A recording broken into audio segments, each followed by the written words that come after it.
Hey, Magic fans, welcome back. This is your captain speaking here on Capnclydes MTG.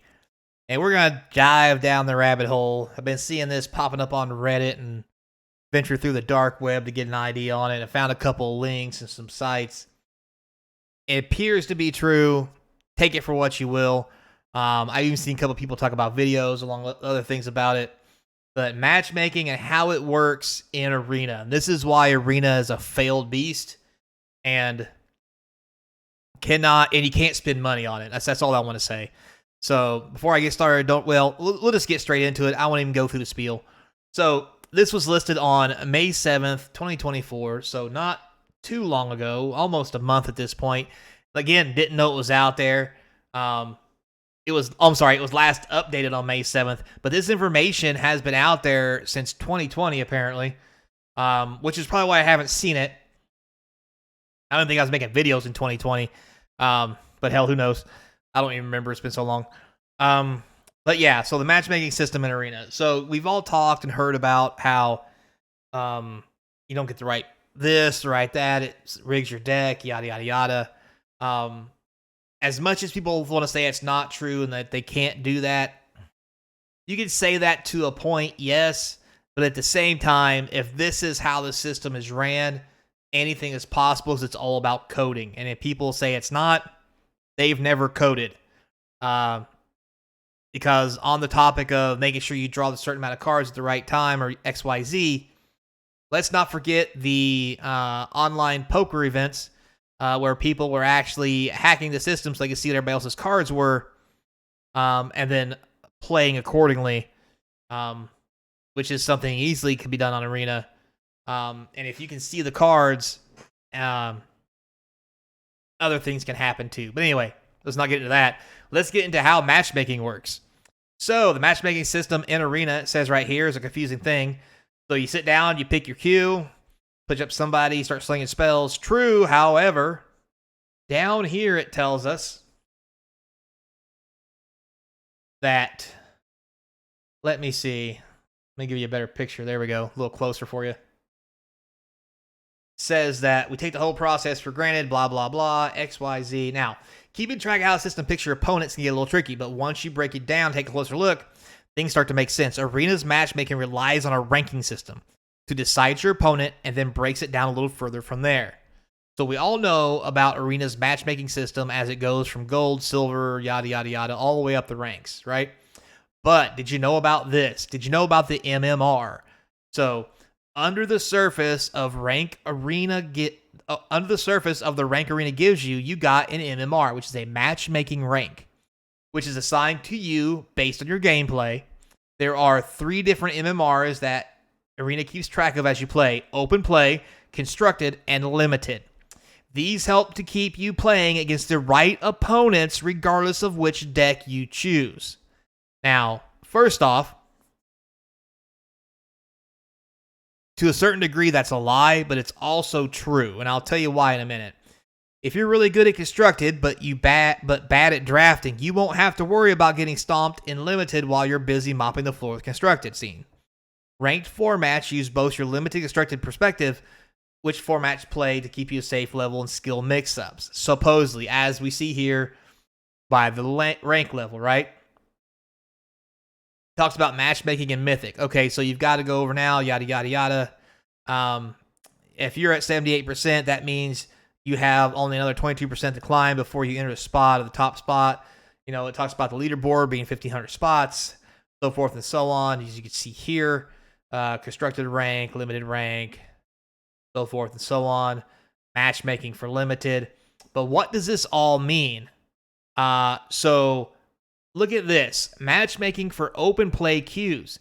Moving past gears and cogs of the rank system, let's chat about the regular play queue. Deck strength matchmaking. That's right. Arena matches you up with decks based on how strong your deck is rated when you build it.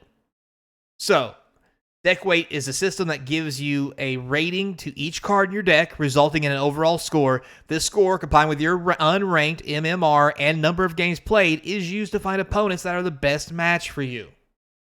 Brawl also uses deck weight matching.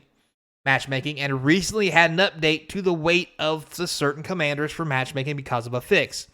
Laid-back decks should have an easier time finding others and evading the big and bad scary competitive decks. That's right. So what I'm here to tell you, people have went in and they figured out that there was a weighted system. And here recently it's came up again, and mainly because of Brawl that you see right here. People were going in and they were making a deck, and I don't have a picture of it, but someone put it on Reddit and they talked about it.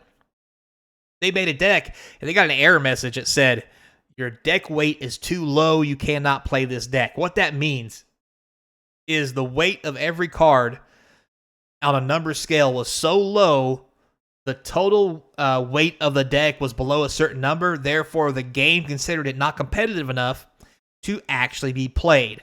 Now, what does that mean? Well, every card has a weight from the number 1 to, I guess, whatever. They add that number up, and the higher the number, the better your deck is supposed to be. So, people started doing was apparently that deck weighting system would actually give you a number, I guess, during the error code. So people start putting in one card and then putting in 99 land, basic land, because non-basic land have weights, and then seeing what every card weight was. And the card weight system was so bad. It was so off. Like, things like, I forget what it was, but I'm really having a brain fart. Anyway, point being, cards like the One Ring had a weight of 9, while other cards that have already been kicked out of the format and no longer see play have a weighting of like 300 to 400. Like, it's insane. Obviously, non-basic lands have weights. Even common non-basic lands have weights, which drive up the total overall of your deck, which means just because you use non-basics, even the shitty ones, you may get put up against a deck way above your play level just because of that. Now, with that being said, I think anybody should be able to play any deck at any time against anybody. Now, there's something people alluded to what they call the Hell Queue, where the highest level competitive decks in Brawl or whatever with the highest numbers are in their own little queue so that people playing for fun don't get put against those decks. With that said, people have actually made mention of being stuck in the Hell Queue, which is these high-level decks, with their casual, I want to have some fun decks. For me, I get that. However, the system should not be based on the weight of the card. It should be based on, are you playing casual or competitive? And pretty simple, what I do, if I come across a deck that I don't want to play against because it's dumb, like, for example, Ragavan, if I don't have an opening hand after I mull maybe once and my free mulligan and have a removal spell at Ragavan, I just concede the game. It's not like you lose anything, and I'm not going to sit there and play through a game against a deck that is clearly OP and should have a banned commander, like, in my personal opinion. Take that for what you will, but a Ragavan being a commander at cost of 1, plus the ability to dash it breaks the format in a lot of different ways, and unless you have the right hand of a lot of removal and so forth and so on, playing against the deck is just awful. So more often than not, I just concede to it, unless I have a removal spell in my opening hand, and then it's game on, because once I kill it once or twice, it's a fair game, and more often than not, I tend to win. So, I spend most of my time letting them get free wins, and then wasting their time to get their loses, to get them to lose. So, which is very interesting. So, anyway, point being, that's how it goes. But when's the last time you sit down and play with somebody where you just said, oh, I want to play, and then you said, nope, here's the number of the decks we should be playing? That's not how that should work. It's just dumb and unreal. And if they can do that inside of matchmaking, they can do it anywhere. Now, they say they don't do that inside of ranked.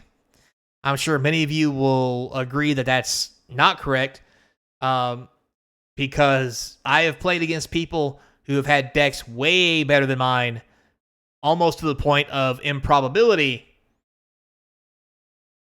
and I just get raffle stomped after I have 1 or 2 good games. So,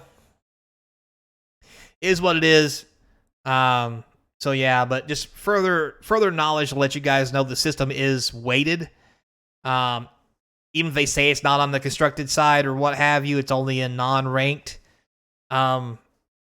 I find it hard to believe if it's in one, it's not on the others. So, for example, here it says developers note Omnath Locust Creation will remain playable in Historic Brawl, but will be weighted alongside the other more competitive commanders: Nicol Bolas, Dragon God, Niv Mizzet Reborn, so forth and so on.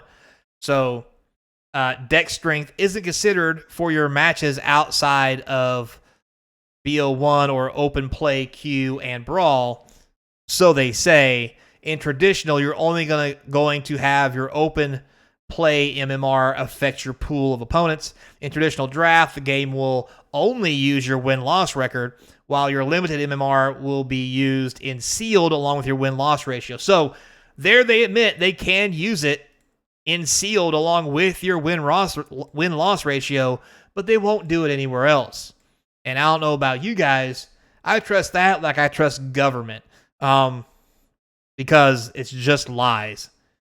You could say all day long that things like this don't cause people to lose.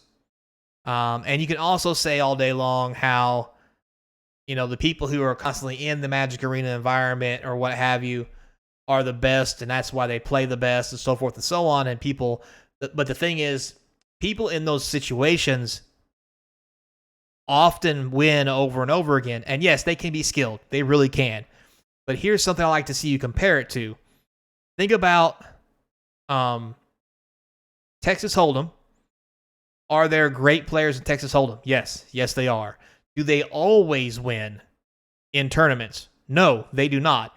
Because the ability to play well only goes so far in a game where randomness actually happens.